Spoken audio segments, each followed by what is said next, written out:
Sutra teratai yang menakjubkan. Bab 7, Perumpamaan Kota Gaib. Sinfasyang, Rabu 16 Februari 2022. Dulu dan sekarang adalah tidak lepas dari sebersit pikiran pada momen itu. Episode 989.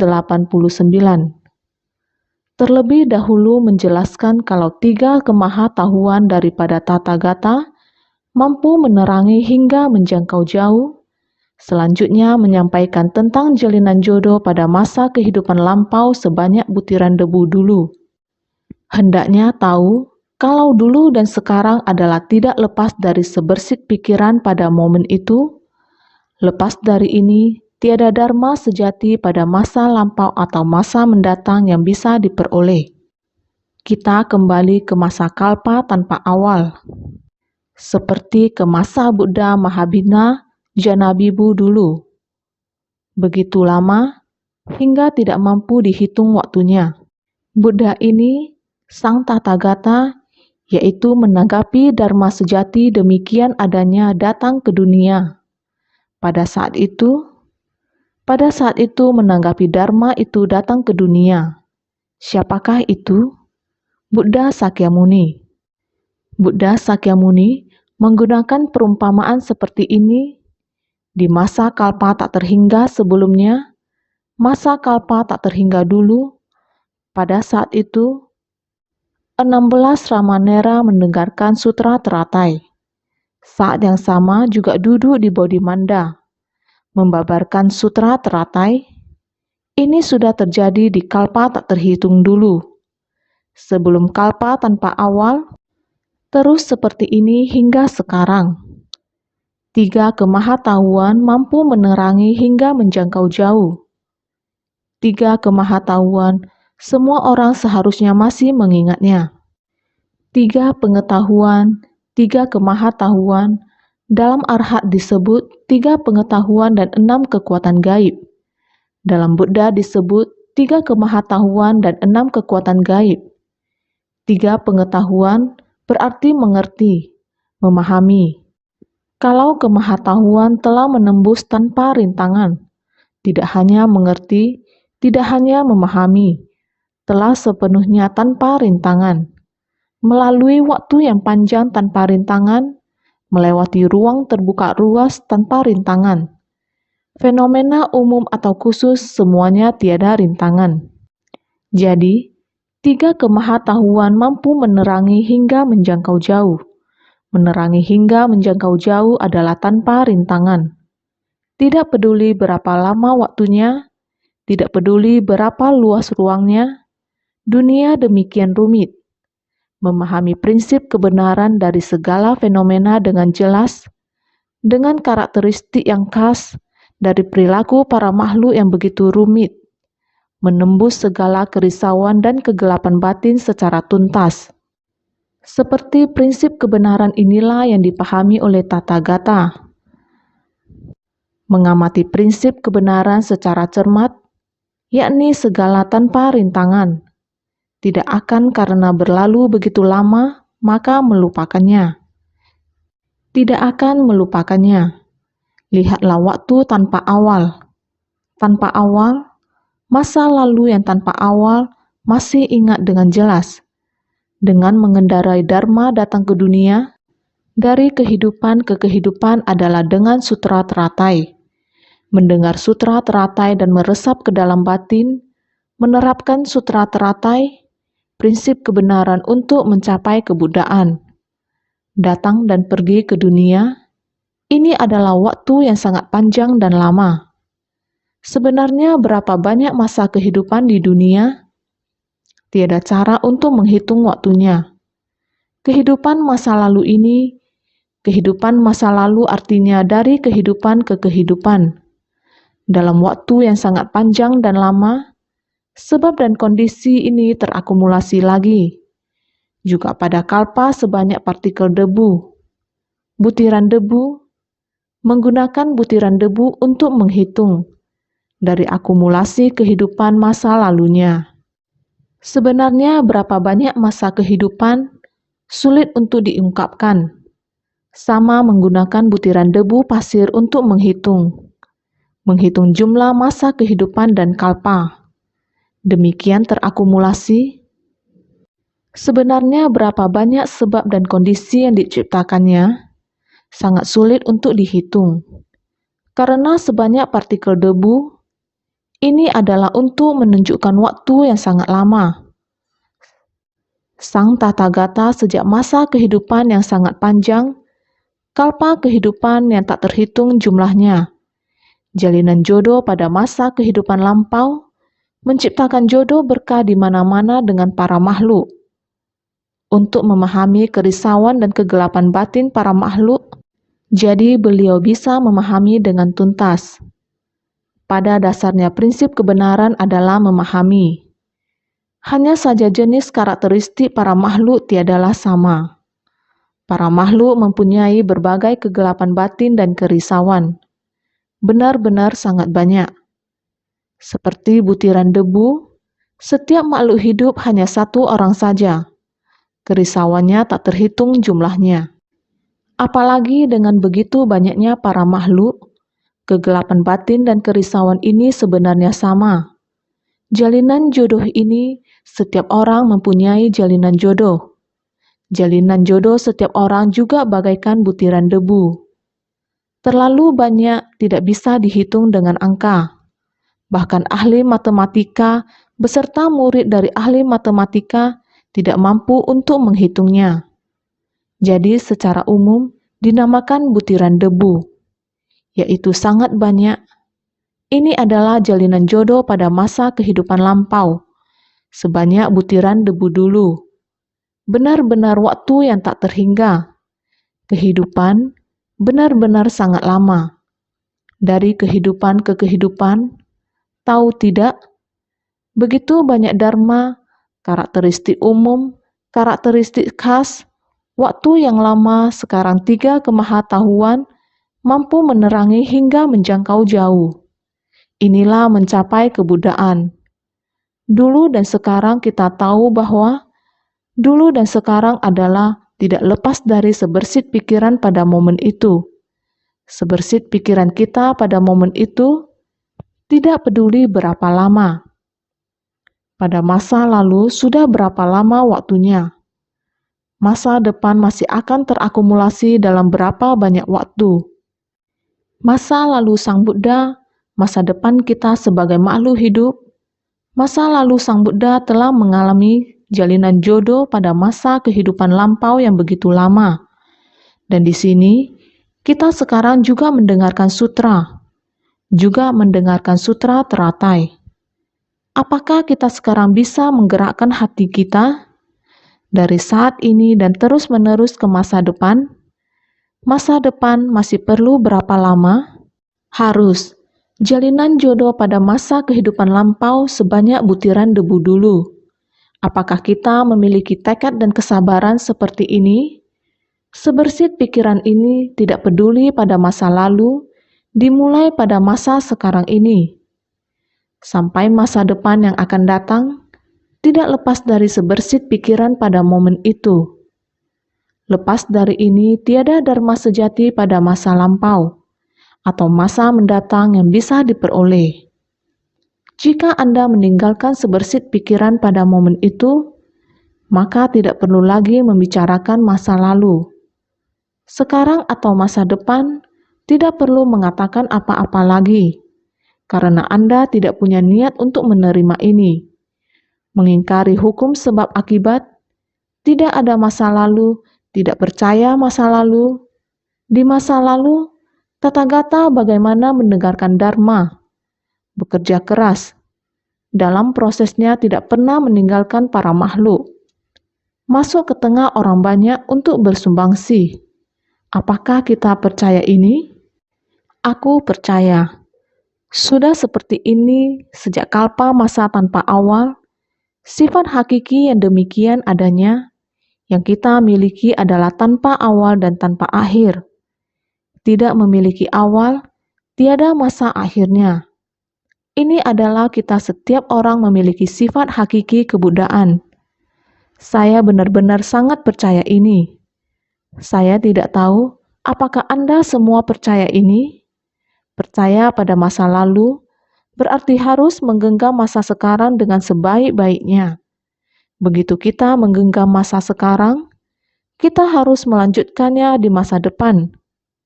Pikiran sekarang ini adalah niat pikiran sekarang. Niat pikiran sekarang ini adalah saat ini. Setelah waktu terlewati, juga adalah nanti di saat berakhir. Setiap saat yang kita lewati, sebersih niat setiap detik dan menit yang dilewati, kita harus menjaganya dengan baik. Dengan adanya akumulasi sebersih niat pikiran, baru akan ada proses kalpa sebanyak butiran debu. Di seluruh alam semesta, melatih diri harus dengan sungguh hati melatih niat pikiran. Kekuatan cinta kasih ini harus diteruskan dari masa lalu sampai sekarang. Kita masih harus meneruskannya di masa depan. Di dunia ini, banyak tempat yang mengalami penderitaan, seperti Vietnam.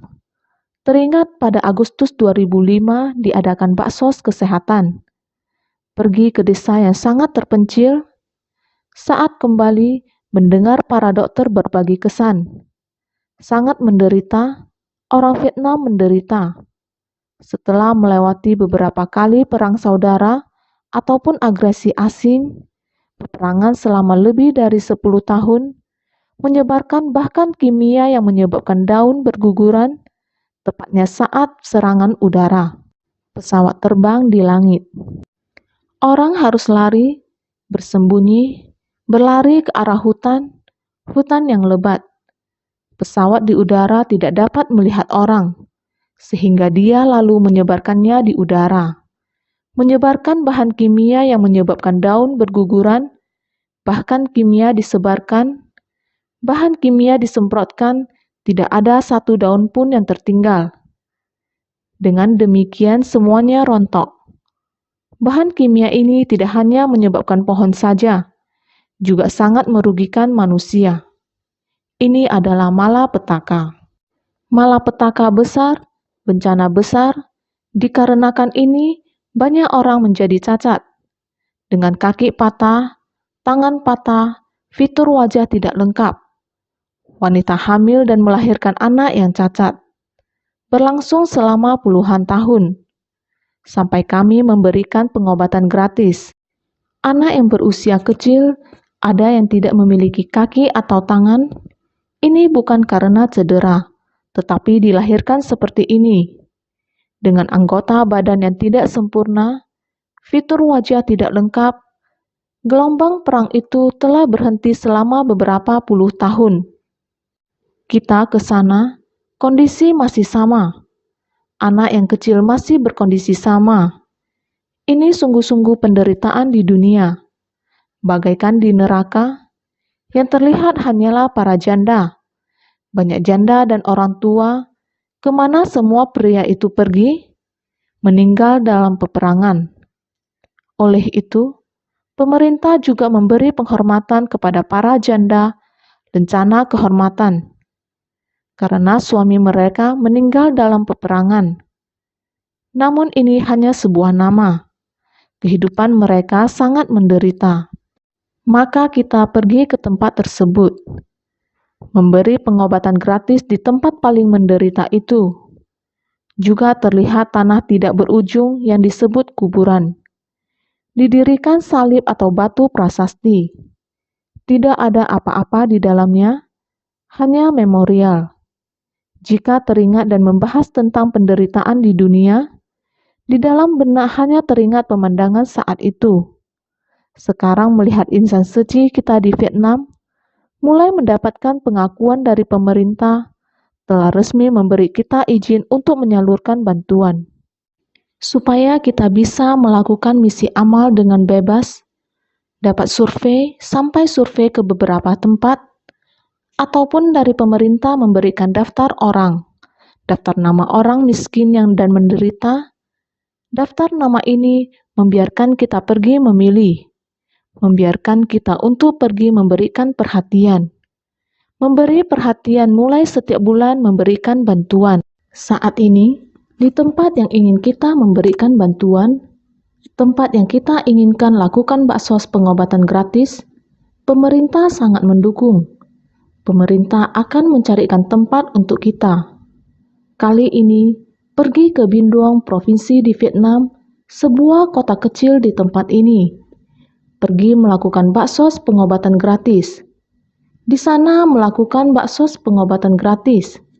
Sangat tersentuh melihatnya. Selain lebih dari 400-an pasien yang menerima baksos pengobatan gratis, ada 300 keluarga dalam kondisi miskin yang sakit datang berobat lebih dari 400 orang. Sudah ada 100 relawan lokal yang ikut terlibat, dan lebih dari 40 tenaga medis yang jumlah digabungkan keseluruhannya hampir 150 orang. Pagi sebelum fajar, jam 4 lewat semua orang berkumpul. Bus wisata melaju selama 2-3 jam. Jalan sangat susah dilewati. Berjalan selama 2-3 jam dari kota Ho Chi Minh ke tempat itu. Sebenarnya, mereka sudah pergi ke sana sehari sebelumnya karena menyediakan satu sekolah. Para bodhisattva Vietnam mendengarkan sutra setiap pagi. Ya, pelatihan dengan penghormatan. Untuk menghormati orang setempat yang ingin berobat atau orang yang datang untuk mengambil benda materi, mereka pergi ke sekolah ini sehari sebelumnya untuk membersihkannya dengan sangat bersih. Lalu di bagian luar tanah tidak rata, di luar kampus tidak rata. Khawatir orang tua susah jalan. Mereka pun mulai merapikan tanah di sana. Mereka merapikan tanah yang tidak rata itu menjadi rata dan mulus. Ini adalah sehari sebelum baksos pengobatan gratis, memobilisasikan banyak orang untuk merapikannya. Lalu keesokan harinya, sudah tiba di sana sebelum subuh, bahkan menyelamatkan 300 kakak. Daftar nama semuanya sudah disiapkan dengan baik. Untuk barang bantuan, ada minyak goreng, gula, kecap dan kelambu. Tempat itu butuh kelambu. Lalu ada bubuk jamu dan multigrains powder. Lalu ada minyak angin dan beberapa permen. Di tempat mereka itu, pemerintah mengatakan bahwa mereka kekurangan barang-barang ini. Jadi selain makanan pokok, beri mereka barang-barang ini. Mereka membungkusnya dengan seksama. Beberapa hari sebelumnya sudah selesai dibungkus. Dibungkus dengan sangat rapi. Mereka berkata, ini adalah menghormati. Cinta kasih dibungkus masuk ke dalam plastik ini harus sangat rapi. Melihat yang mereka kerjakan, benar-benar sangat sukacita.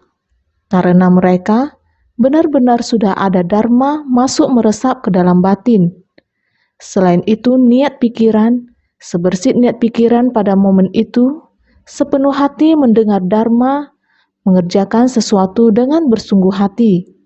Di tempat itu, melatih tanpa sisa, melatih tanpa berhenti, melatih dalam waktu panjang.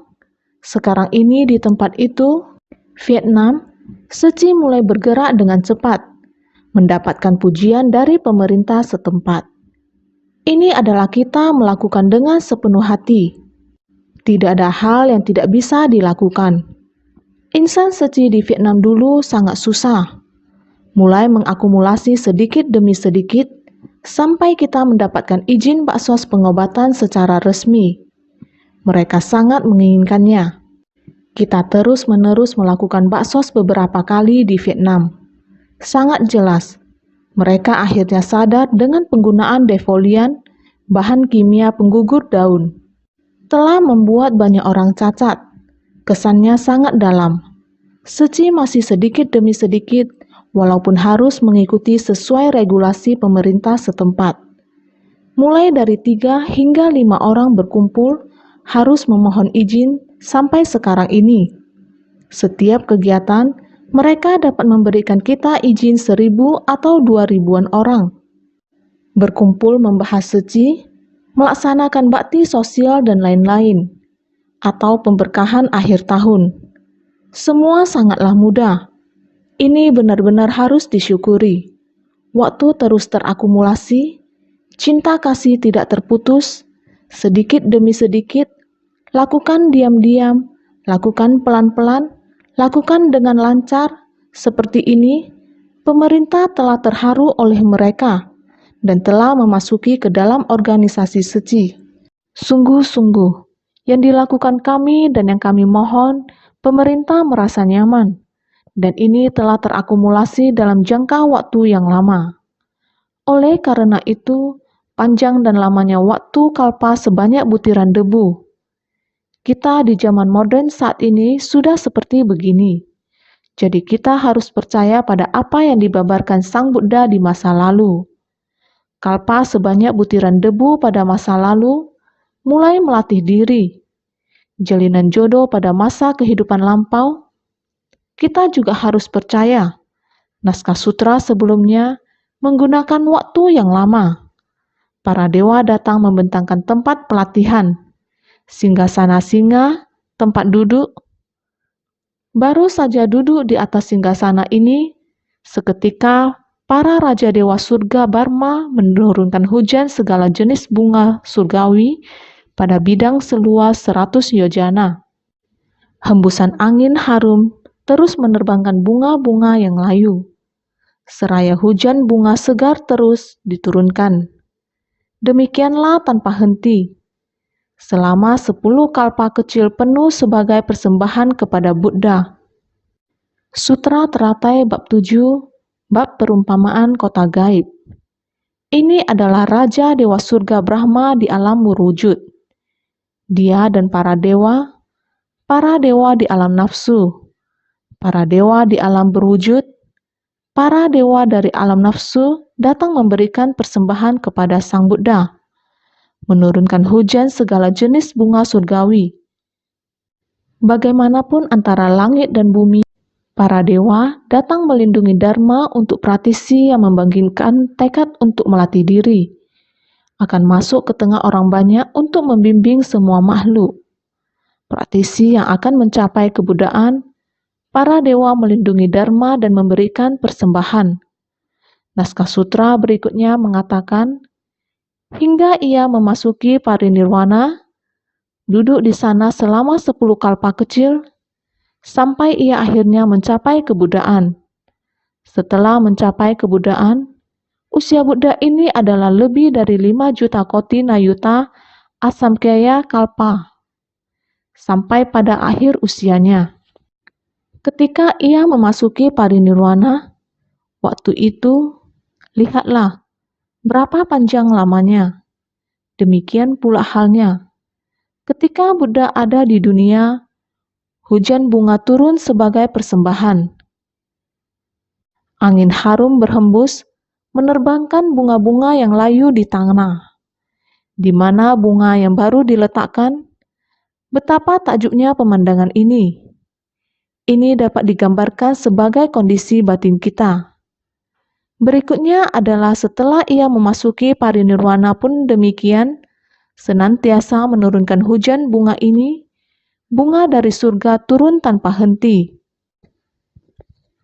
Sedangkan para dewa lainnya memainkan musik surgawi selama 10 kalpa kecil penuh hingga ia memasuki parinirwana seperti demikian. Sutra Teratai Bab 7, Bab Perumpamaan Kota Gaib. Demikianlah berlangsung untuk waktu lama, dimulai dari pertama kali duduk di tempat pencerahan hingga memasuki parinirwana. Selama masa ini, dimulai dari alam berwujud, alam nafsu sampai ke alam manusia. Dia mendengarkan begitu banyak persembahan yang menakjubkan di lingkungannya, sehingga disebutkan hingga ia memasuki parinirwana, senantiasa menurunkan hujan bunga ini. Artinya, tempat pencapaian pencerahannya senantiasa begitu agung, merupakan tempat yang senantiasa dilindungi para makhluk surgawi. Sejak sebelum mencapai kebuddhaan, dari proses di mana sebelum-sebelumnya, sebelum mencapai kebuddhaan, hingga ia memasuki parinirwana, melewati banyak kalpa.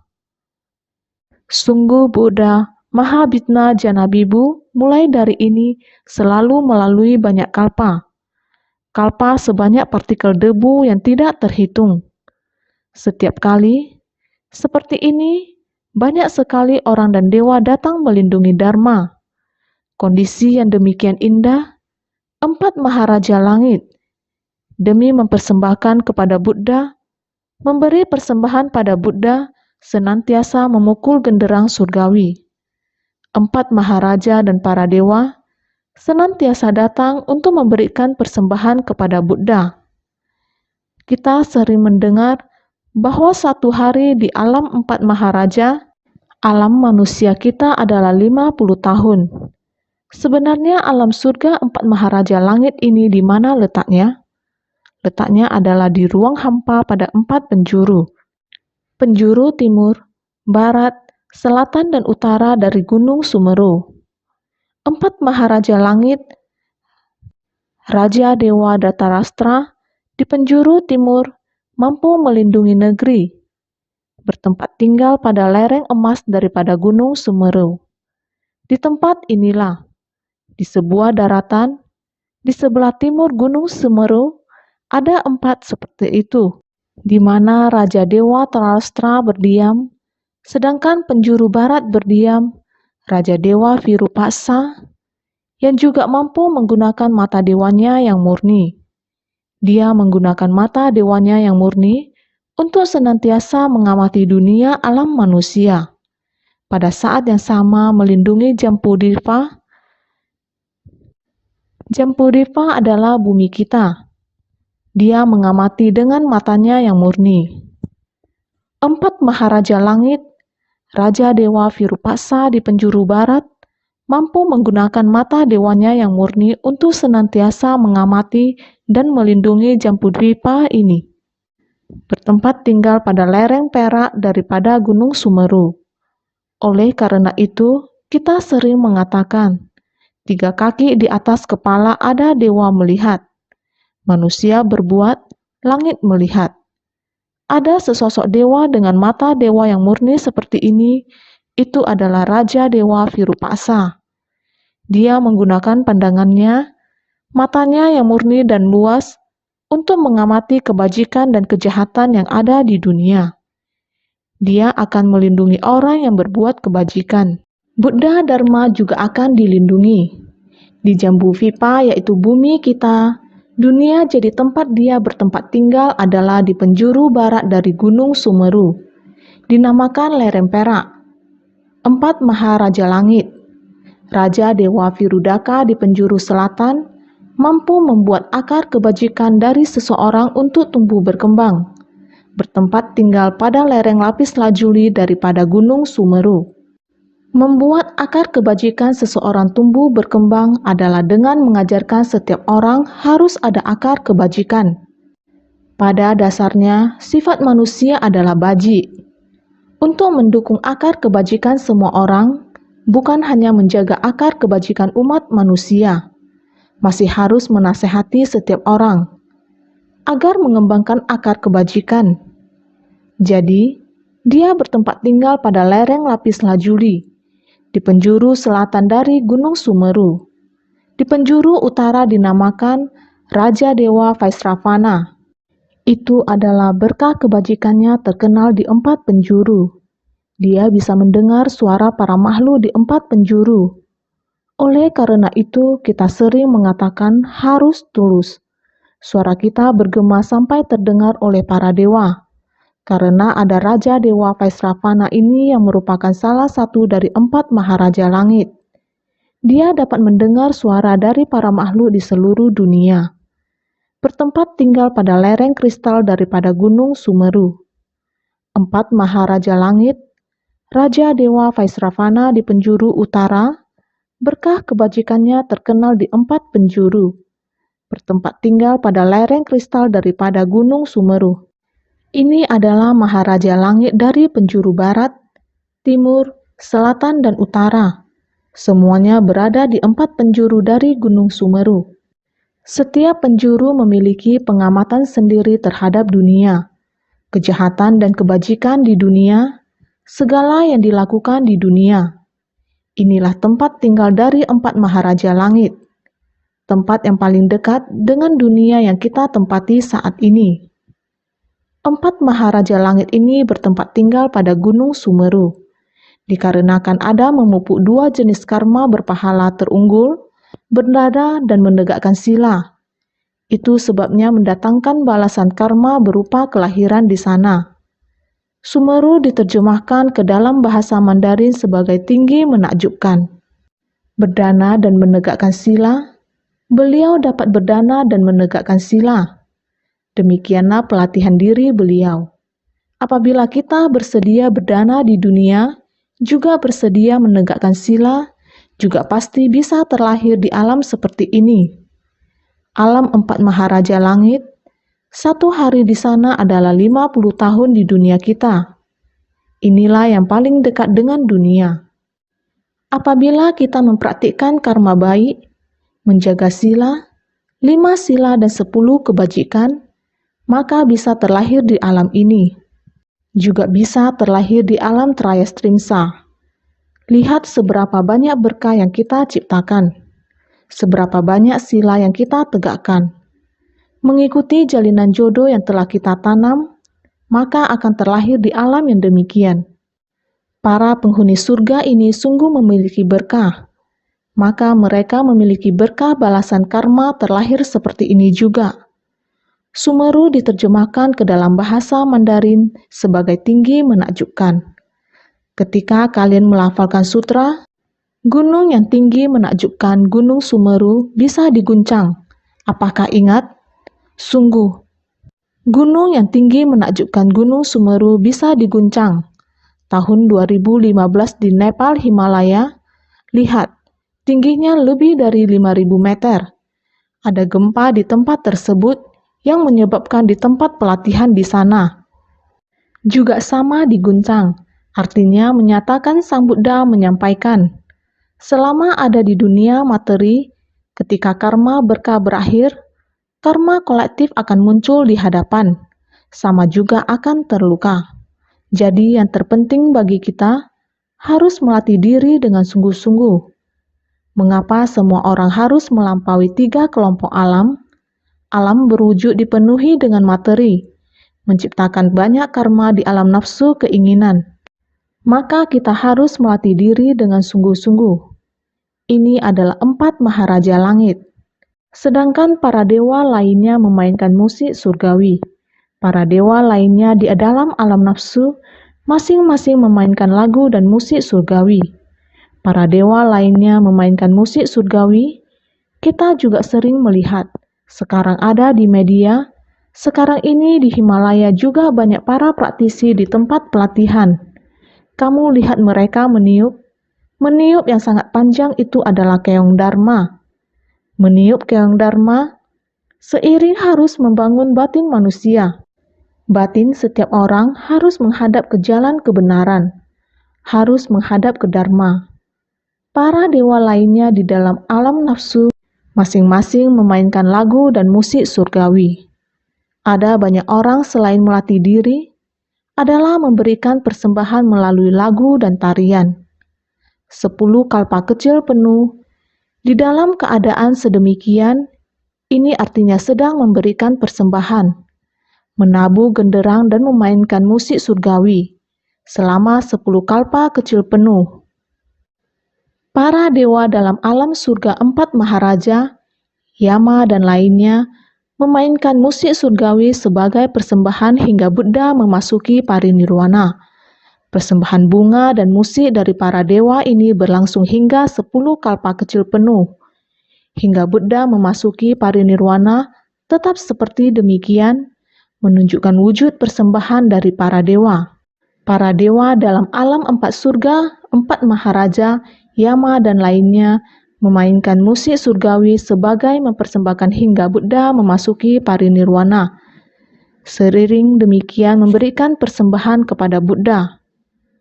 Persembahan bunga dan musik dari para dewa ini berlangsung hingga 10 kalpa kecil penuh, juga menggunakan waktu yang lama. Hingga Buddha memasuki parinirwana tetap seperti demikian. Sampai Buddha memasuki parinirwana juga demikian. menampakkan wujud para dewa memberi persembahan, hingga ia memasuki parinirwana seperti demikian.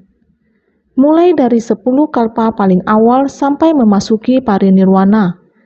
Kalian pikirkan, sebenarnya butuh berapa lama?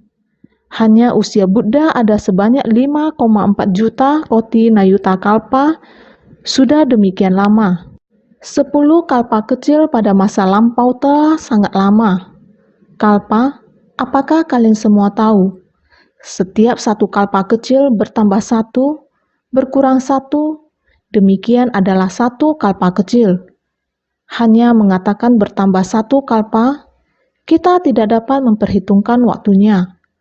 Melewati 100 tahun bertambah satu usia, mulai dari usia 10 tahun, usia manusia mulai dari 10 tahun, sampai pada 100 tahun lebih bertambah 1 tahun.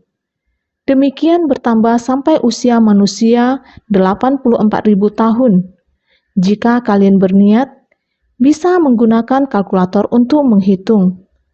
Mulai dari 84.000 tahun, urutan yang sama dikurangkan, coba dihitung. Kita benar-benar sangat perlu untuk memahami satu kalpa kecil. Bertambah dan berkurang satu dinamakan satu kalpa kecil. Jika kita telah menghitungnya, total satu kalpa kecil adalah berapa tahun? Kita baru tahu 10 kalpa kecil sebenarnya Buddha ini, Mahabhina Janabibu Buddha, beliau menetapkan tekad. Bersabar, demikian sampai pada kebijaksanaan agung cermin sempurna, mencapai kebuddhaan.